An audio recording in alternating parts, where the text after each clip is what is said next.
जो उसके पिता है वो घर बार बेच देते हैं, सब सब समर्थ नहीं है, पैसा जुटा नहीं पाते हैं। अगर हम सब लोग मिलके थोड़ा थोड़ा दे दे उनको, तो उनका तो एक बच्ची का विवाह हो जाएगा। हम हमारे बच्ची के लिए जो करते हैं वो उनके लिए करने का हम प्रयास करते थे।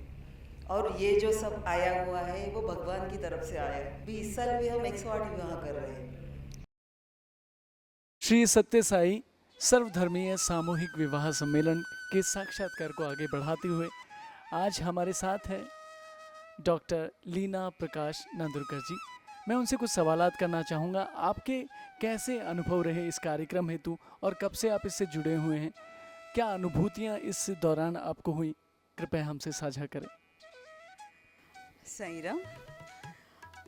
हम जब बाबा से, सत्य साई बाबा से जुड़े, पुट्टपर्ती से जुड़े हुए हैं हम बाबा से, 92 से जुड़े हुए हैं।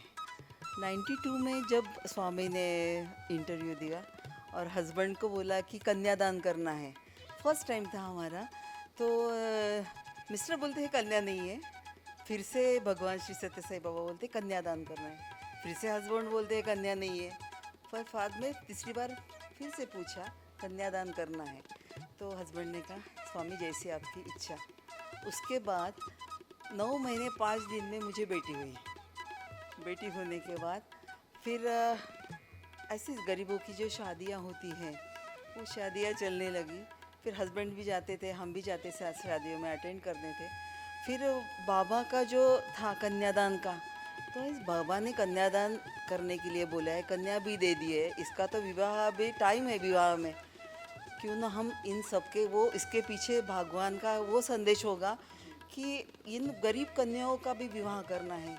जो कन्या के विवाह के लिए जो उसके पिता है वो घर बार बेच देते हैं, सब सब समर्थ नहीं है, पैसा जुटा नहीं पाते हैं। अगर हम सब लोग मिलके थोड़ा थोड़ा दे दें उनको, तो उनका तो एक बच्ची का विवाह हो जाएगा और कर्ज से वो मुक्त हो जाएगा। तभी से 93 से जब मुझे दी हुई जो भगवान ने कन्या है, वो 93 में उसका जन्म हुआ, तो फिर उस साल से विवाह करने सर्वधर्मीय सामूहिक विवाह शुरू हो गया। मैम, एक और सवाल आपसे करना चाहूँगा कि इससे पहले जैसे कि आपने बताया कि जब से आपकी बेटी का जन्म हुआ उसी वर्ष से आपने ये सामूहिक विवाह की योजना शुरू की कि हम जितना सामर्थ्य दे सकेंगे उससे कोशिश करेंगे कि कई कन्याओं का विवाह करवा सकें, ताकि उनके पिता, उनके गरीब पिता पर बोझ ना पड़े धन के अभाव में। मैं सही हूँ? यस। मैं ये बात जानना चाहता हूँ कि आने वाले समय में अभी तक कुल कितने विवाह करवा चुके हैं, आज कुल कितने विवाह होने वाले हैं, और आने वाले समय के लिए आपकी क्या योजनाएं हैं, इसे लेकर थोड़ा बताएं। और क्या आपने कोई ऑर्गेनाइजेशन में भी काम किया है, उसके बारे में भी थोड़ा विस्तार से बताएं। अभी जो विवाह हुआ है, अब तक जो हम लोग विवाह करते आए हैं वो 2200 के ऊपर हो गए हैं। हमने उसका ऐसा हाँ किए हैं, उसका रिकॉर्ड कुछ रखना है, क्योंकि रिकॉर्ड रखते हैं तो वो भगवान को पास में है। अगर कुछ हमें पुरस्कार पाना है उससे अलग से रिकॉर्ड रखना है, ये नहीं था।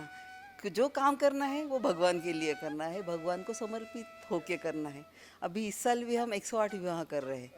हाँ, और हम तो पहले कॉलेज में विवाह करते थे, बड़ा सा ग्राउंड था, हमारे कॉलेज के बच्चे भी थे। और गत 3 साल से हम ये वेनेशन होटल, जो इंटरनेशनल लेवल पे बहुत अच्छा होटल है, उनको जो सुविधा हम दे सके अच्छे से अच्छी, यानी उनको ऐसे हॉल में बिठाएंगे, इसी हॉल में खाना खिलाएंगे, बाहर भी रोशनाई वो तो अच्छे करेंगे, पटाखे, और पूरा जो हम हमारे बच्चे के लिए जो करते हैं वो उनके लिए करने का हम प्रयास करते थे। और ये जो सब आया हुआ है वो भगवान की तरफ से आया है। मेरे इसमें भगवान भगवान शब्द जाता है, जब तक जाता है कि वो भगवान ना दिल में बैठा हुआ है, भाव है वो। क्योंकि जब से वो साई रंजन का जन्म हुआ तब से हम सेवा में लगे बाबा किया। मार्च, सितंबर, मई, ये तीनों भी सेवा में जाते। और भगवान ने मुझे महाराष्ट्र स्टेट और गोवा स्टेट का स्टेट कोऑर्डिनेटर भी बना दिया।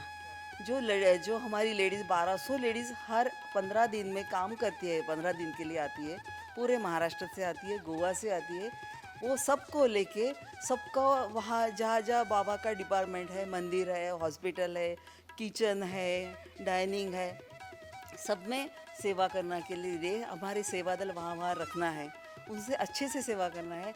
जब सेवा ख़त्म होता है फिर बाबा जो आशीर्वाद देते हैं, हम उस टाइम तो फूले नहीं समाते ऐसे। वो बाबा की कृपा, और ये बहुत अच्छा लगता है। और अभी आगे भी भगवान की इच्छा है, हम कल बता नहीं सकते कि कल क्या होने वाला है, कल हम कितने वहाँ आगे भी करेंगे।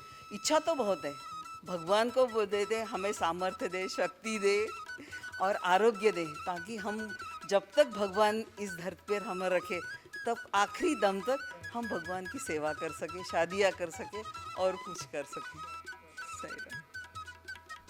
बेहद शुक्रिया आपका, बहुत धन्यवाद। आपने बहुत ही अच्छी बात कही कि किस तरह से मतलब एक बेटी का अगर कोई पिता विवाह करता है तो उसे पता चलता है कि कितना खर्चा और कितनी सारी चीज़ें हैं जो उसे भारी पड़ती हैं। और आपने गरीब किसानों के लिए और ऐसे ही कई आर्थिक रूप से कमज़ोर वर्ग के लिए सोचा। इसमें भी एक यवतमाल डिस्ट्रिक्ट जो ये फेमस हुआ है, सब आप पढ़ते ही होंगे, यहाँ सुसाइड बहुत होता है, फार्मर सुसाइड बहुत, उसके लिए भी काम करते हैं। और ख़ासतौर पर जब हमने देखा कि आप बहुत सारी सुविधाएं उन्हें देते हैं, तो वो भी एक अच्छी बात है कि जैसे अपनी बेटी का विवाह कर रहे हैं, बिल्कुल वैसे का वैसा सिमिलर और एग्जैक्ट आप कह सकते हैं कि वैसा का वैसा विवाह की योजनाएं आप बनाते हैं, उसे साकार करते हैं। बहुत बहुत धन्यवाद मैम आपका।